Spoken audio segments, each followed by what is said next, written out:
Hello everybody, welcome back. So, gonna revisit excuse me everybody, gonna revisit U2 from the 1987 Joshua Tree album. Although I know they did this a song later on Rattling Home with the choir, but just go back to the original version with the video from their channels. Please subscribe, because they've only got like 2.5 million subscribers. This is, I still haven't found what I'm looking for, the official music video. I want to revisit this song and talk about it with you, about what I'm getting from it, what you get from it, what we can all get from it, what nobody gets from it, when it was made, all those different things. A little bit on the musical tone, but I'm not an expert on that. But I think I've got something to say when it comes to lyrics. Whether you agree or not is up to you, and comment in the box. Please comment. So without much further waffling, stick with me, guys, because I might interrupt once, but I always pull everything together at the end, so we all get a chance to listen to the song and not just rattle, rattle, rattle talk every 2 minutes. Yeah. So, U2, still haven't found what I'm looking for. And we'll talk more. Stay with me.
Whenever I watch any artist that makes a video, either the video means nothing or it means something. Either it's totally just abstract beyond all reason, or it has meaning in what you're watching. Otherwise, why make it? It's either pop entertainment, either kicking a football with no value, or it's something like this. And I look where they are, and I've been there. Obviously not in 1987, that's obviously Vegas. So, Sin City, right? Or is it Sin City? Is Vegas Sin City? Anyway, it doesn't matter. So, what actually matters in context of the song. So, I've climbed the highest mountains, I've run through the fields, only to be with you. I have run, I have crawled, I have scaled these city walls. Which city? Yeah. Only to be with you, but I still haven't found what I'm looking for. So, this is a pilgrimage, obviously.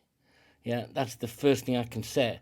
But it's on the backdrop of gambling Mecca. Now, what's that about? What's he looking for there? Or is it just that they were on tour and it was the Joshua Tree tour and they were in North America? Who knows? But stick with me.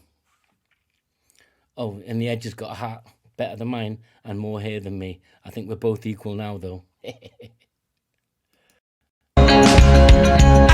have tears, honey lips, velvet healing, fingertips, and burn like fire.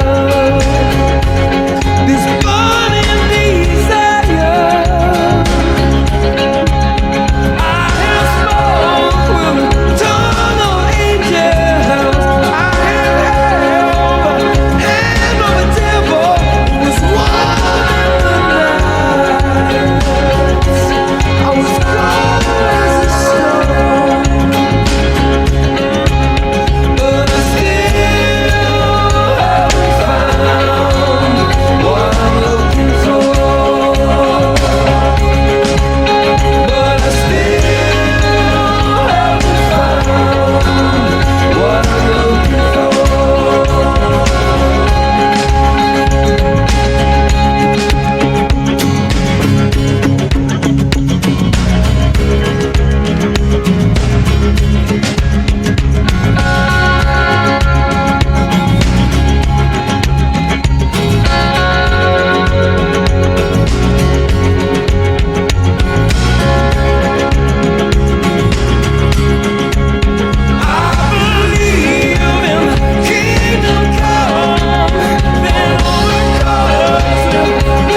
those preceding verses and that last verse, I believe in the kingdom come. Well, that's New Testament, right? That has to be definitively New Testament that is making a reference to. And we know the band, if you look at my previous videos, I've talked about where they were struggling with the identity of the band as opposed to some of the members' Christian faith. And would that conflict, that rock star life, I guess, false sense of idolatry, whatever it was, that pursuit of fame, glory, wealth, hedonism, was that more important? Was that going to be detraction from what they were doing, which was just being pure artists and having things to say? Then all the colours will bleed into one. Wasn't that with Noah and the rainbow? Wasn't that rainbow, that first element of the colour being assigned? I don't know. I'm just things going to stream of consciousness in my brain. But I've spoke with the tongue of angels. I've held the hand of a devil. It was warm in the night. I was cold as a stone. That's the dichotomy. That's the absolute conflict between living a good life and living a hedonistic life. That's what it's telling me. Yeah. I've spoke with the tongue of angels, so being pure in speech, and I've held the hand of a devil. That's not so cool, being detracted.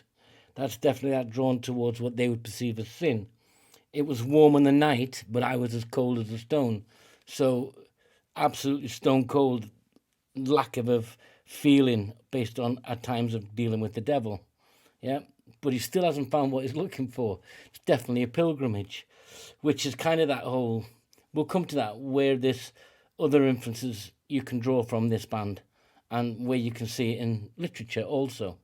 Yeah, great books. Let's finish up the song, stick with it till the end, and we'll do a little roundup.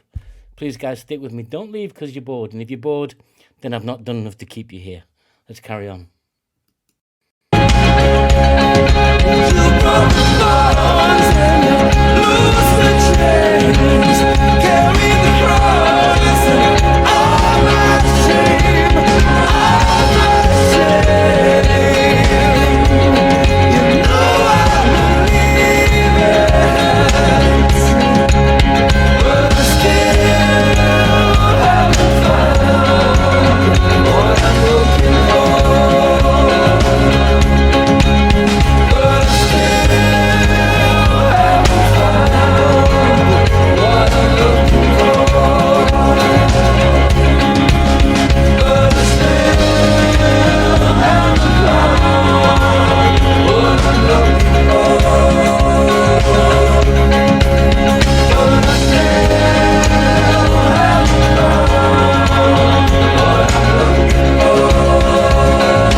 Nice to see them having a little bit of fun there at the end of the video, like an outtake. I don't suspect that was scripted. I think they just wandered off and were having a laugh. But listen to the last bits. You broke the bonds and you loosed the chains, carried the cross of my shame. You know I believe it. Well, that's definitely his reference to saying, you know, when you broke the bonds, it is finished. The last words. Yeah. And you loosed the chains, carried the cross of my shame. So he's free. The bonds were broken by that last act, yeah, which reaffirms his telling you that he believes. You know I believe it, but I still haven't found. So he's on that pilgrimage. And when you look at the likes of, I think it's James Joyce with Ulysses, another Dubliner, that's literally about the pilgrimage. And this is not a great story like that, but it's certainly a narrative that's around that pilgrimage of self-exploration, self-doubt, self-belief, belief in a higher power. But still, you've got to keep going on the journey because the bonds have been broken for you. Yeah, the chains have been loosened. You've just got to go out and live a good life, not hold the hand of a devil. I think all of that's in this song, but behind it you've got Edge's sonic layering, which he talks about in It Might Get Loud. Jimmy Page talks about why he thinks what Edge brings to the guitar playing world is that sonic layering, that real skill to, and you can hear the beginnings of it there. I'm not by any means a musician, but I can hear it. And that beat, that anthemic walking, it definitely goes over and over the timing. It stays constant with some additions in between verses. Just a really, that's why the album sold more than I can count in one hand on money that I'll ever have. A hugely popular album. It's definitive in the terms of their crossover into global, recognition was that album. They'd done Red Rocks prior to that. They'd had albums with critical acclaim, and they'd broken the scene with the Band-Aid thing. But this next album was what everyone was waiting for. I suspect I remember it was. And I went to see them twice, which you'll hear me talk about on that Joshua Tree tour. I saw them at Wembley, the old Wembley Stadium, and Cardiff Arms Park, and that old stadium, which is just phenomenal gigs. Great song. Definitely still in their early era. What's after 87? I think it's Rattling Hum, right? So maybe we'll progress to that. You let me know, guys. If you like it, add your comments. Tell me where I went wrong. Add some more value to it. Give me the next song you think I should go for and why. Like it. Do all you can. If you want to join, join. If I've earned your subscription. But I'm not going to push it. Till next time, guys. Take care.